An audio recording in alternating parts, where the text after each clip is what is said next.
Good afternoon for you. Thank you. Good afternoon or good morning to you. Good morning, yes. It's a pleasure for us to have as a guest Dr. Hans-Peter Piepho from Germany in Encuentros con la Estadística, Encounters with Statistics. Professor Piepho is currently director of the Biostatistics Department of the University of Hohenheim, Deputy Managing Director of the Institute of Crop Science of that same university, and Chair of the Editorial Advisory Committee of the International Biometric Society, from which I know him. This is our first podcast in English, and for you, I think it's your first podcast at all. That's right. As you told me. So we are all a little bit nervous today, but we hope it will be a very interesting interview. The actual pandemic has given us the opportunity to become more international with our podcasts and to share this time experiences with renowned statisticians all over the world. Thank you, Dr. Piepho, for being with us. Thanks for having me.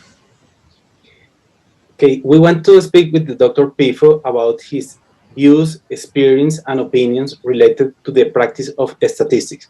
Good afternoon and welcome, Professor. Welcome to you. To begin with, could you please summarize your path in terms of studies and professional experience to reach this point in your career?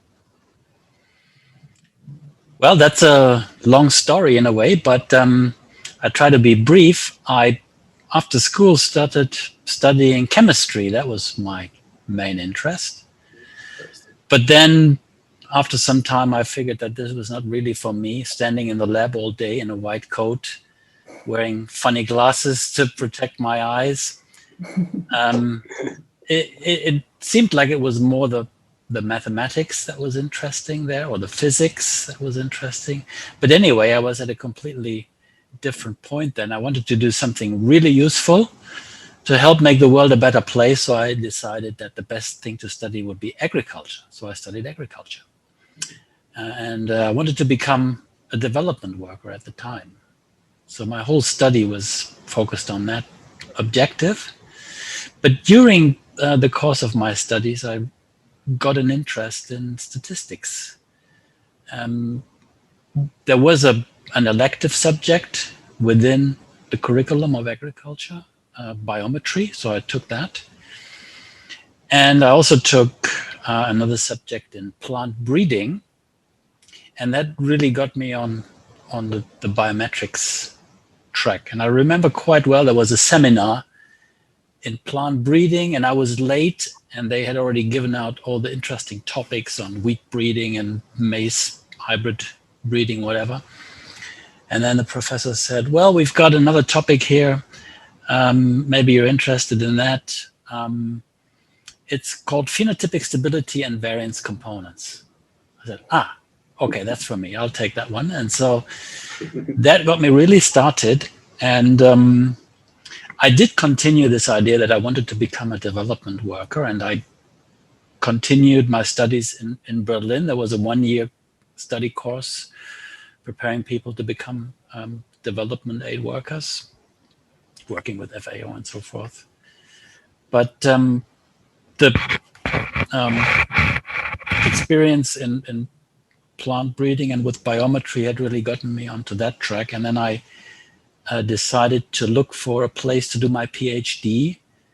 And I specifically wanted to do a PhD in plant breeding, really, because I wanted to work on this topic of phenotypic stability. So phenotypic stability is to deal with data from multi-environment trials in plant breeding, where you test a set of varieties in many environments, and you look at how do they perform in different environments. What is the genotype by environment interaction pattern? How can that be modeled? And what can be said about the stability of performance? And somehow this stability idea linked back with my original plan to work in development work, because stability and risk and farmers' decisions had a lot to do with one another. So then I went and did so I looked for a place to go, and I went to Kiel, and at the plant breeding department there, did my PhD on phenotypic stability, which turned out to be very statistical. Got me into linear modeling, linear mixed modeling and everything. And then when I was done with my PhD, I went on to the University of Kassel, and they had a position open there in biometry. And I can maybe explain very briefly the German academic system. So after the PhD, what you do in Germany, or did then, as the next step was the Habilitation. So that's a academic career step that's perhaps peculiar to just some European countries. I think Austria have it, and Sweden has something similar. So that was a position in biometry. So that was really a very good chance for me. So I went there. Did my habilitation. Towards the end, when the contract ran out, I applied for a grant with the German Research Foundation. And the grant, that was a Heisenberg grant, and that was a grant that would allow me, and did allow me, or would have allowed me to pursue my studies for another 6 years. I didn't complete all of that, but that was very nice. And within that grant, I also got to visit the Cornell University in the United States and meet people like Yu Gao, who had done a lot of work on genotype-environment interaction, learned a lot from him. My host there was Chuck McCulloch, who had done a lot of work on mixed models and had written a famous book with Shale Searle on variance components. So that was a very nice experience, but it was pretty brief because after that, after only about a year and a half, I got an offer from the University of Hohenheim, where I'm now. So here I am, holding this position in biostatistics. And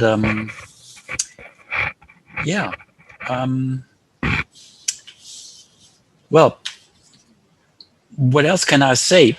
What I can say is that I did develop this interest in statistics gradually. So that was my original plan. It just developed.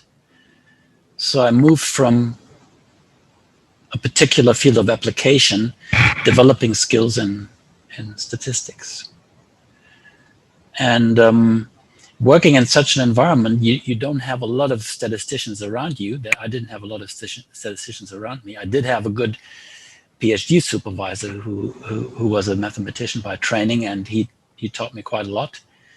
But then working in Witzenhausen, I was pretty much on my own there. There were no other statisticians there. And that's probably something that a lot of people experience working in statistics.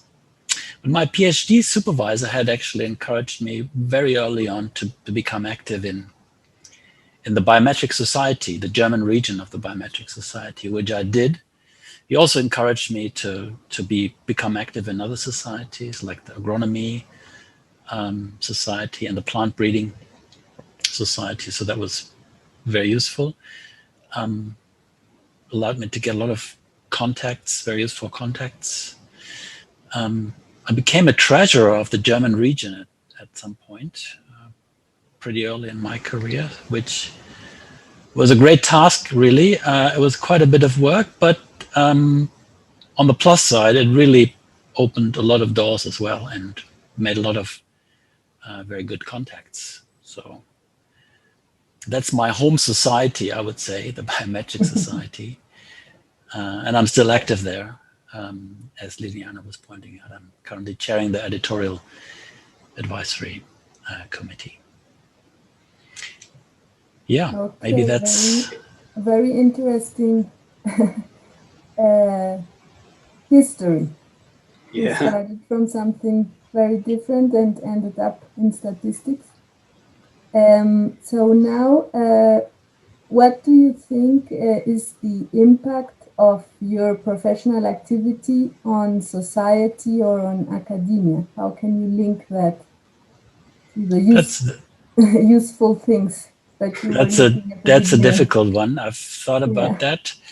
I'm not sure my work has had much of an effect on society and academia. I'm humble enough to be realistic there. But perhaps the most I can say is that I've helped train quite a few agricultural scientists to use statistical thinking in their own research. And as data is becoming more and more important in all areas of science, I think it's becoming all the more important to understand the methods that can be used for analysis. I mean, nowadays everybody talks about machine learning, but that's, to me, just a variation of statistical methodology, a very important one. And I think that statistical methodology can help a lot, can help researchers a lot in thinking about their own data, about their own research project. So it's not so much, yes, helping them with the statistical design of a study is good, and helping them to find the appropriate method for analysis is useful. But I think it's even more important to get into the mindset of statistical thinking, because that helps you to really crystallize your own research ideas and hypotheses. So, and that's my day-to-day experience in the consulting work that I do. And I'm hoping that if I've had any effect on people around me, it's in this consulting context, really. Yeah. Okay. But we think that is a very important impact that the statistical thinking is very important for now, and this, and for me it's very important, this kind of impact for the people. Yeah, I think so too. Okay, Professor. In order the other question, we'd like to know what is the moment of your professional life has been the most satisfactory. That's another difficult one. I find it hard to try and single out a single event that really stands out. I think it's more like there's many small satisfying moments rather than one big event. I can't really pick one. So for example, when I've helped a researcher with a project and provided some suggestions, some ideas of what could be done to tackle a problem statistically, and then I see the person run with the idea and use it and develop it and making it her own completely, that's a very satisfying moment. Or when I have an idea for a new method that may seem really small in the beginning and unimportant, but then it develops a life of its own and evolves into a full paper or project. These are rare moments, and it takes time to get there, and it takes a lot of leisure so the mind can really wander freely. But it's a great satisfaction to experience such rare moments. So many small moments, not one big one. I don't have one. I'm sorry. No, it's good. Actually, a lot of people have told us that it's very difficult to pick up one moment. Yeah. Okay. And on the other hand, what moment has been the most difficult in your professional career? I think the most difficult moment or time is when right after my PhD, when I had come to the University of Kassel to take this position, this postdoc position. It was all perfect, it was the perfect position really, because it was biometry. It was very hard to get such a position, so I could consider myself really lucky. But I felt really insecure in this new position. I wasn't sure that this is something that I could really pull off not being trained as a mathematician and not having the skills. That's what I felt. So it was clear to me that if I wanted to do this, I had to do a lot of self-teaching, self-training. And I really went through a hard few months, to be very honest with you. But then gradually, I gained confidence and saw this all work. I did have quite a few responsibilities from the beginning. I had to do some teaching there, which I hadn't done before. And I had to jump right into consulting. But that turned out to be a lot of fun. So the initial doubts, they went away. But I did go through a few hard months. I can be very honest about that. The other moment was when I changed to Hohenheim. That was a similar change situation. It's, I guess, typically in these change situations, but that's no comparison with the one in Kassel, which was really the decisive point, because that was, after the PhD, before the PhD, as I said, I had wanted to become a development worker, and that was still an option after the PhD. So I was looking for options, and that was still one path that was open. But then this opportunity came up, so I grabbed it. But because it was a decisive point, an important decision to take, that contributed to the difficulties that I went through. Okay, very interesting. Absolutely. Okay, Professor, what person influenced you the most in your professional life? You have a lot of difficult questions, really.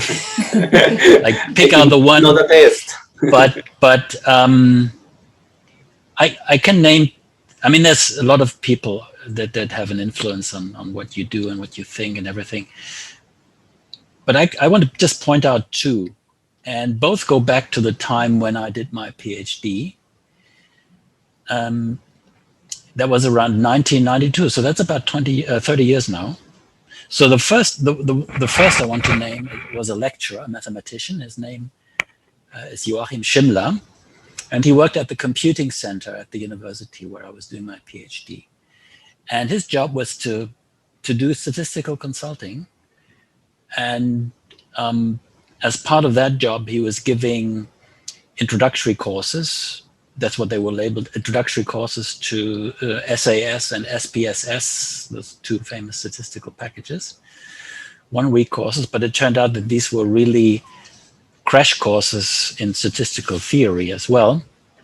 So that was all very nice, but that's not what it did influence me. What really influenced me most was to see that there was a person whose main job it was to do statistical consulting, to help people with statistics, and who was there from morning to afternoon every workday to do just that. He only mentioned this in passing here and there during his 1 week crash course that I attended, and it's only this one crash course that I attended. But I think this experience, hearing his stories, have really had that's had a very profound impact on my entire career, because it was basically then that I really decided that this is what I wanted to do for a living, if there was a chance at all for that. At that time, there was no job offer from the University of Kassel yet, and I was not sure what I was going to do after the PhD. But this really was a key thing. He's not well known outside of Kiel, I don't think. Was not then, but had a profound impact on my academic career. The other name is John Nelder. Probably don't have to explain who John Nelder is. At the time of my PhD, I was, as a job, I was doing a consultancy study for the Ministry of Trade and Industry. That was of the federal state of that area of Germany. And that ministry at the time was responsible for monitoring nuclear power plants.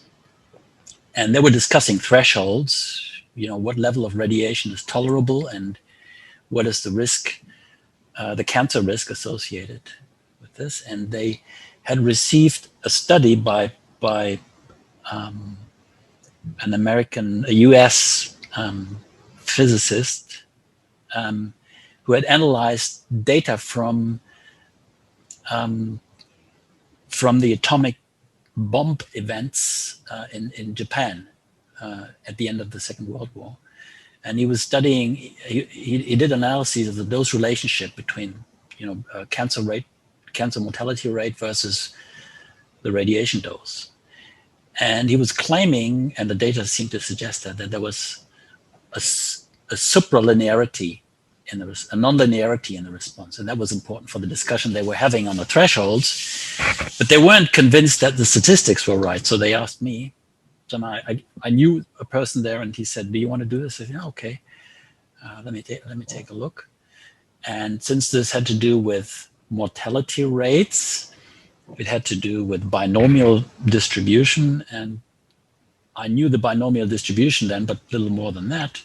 And then I went to talk to a statistician at the university, and he gave me the book. He gave me this book. He said, you need to read this book, Generalized Linear Models. I said, okay. So I bought, this is my copy, which I bought then. So that's the first thing I did, went to the bookstore, bought the book. Really became a Bible. And well, it certainly helped me to do this consultancy here. But in the course of this, I had some questions, and I was really proud.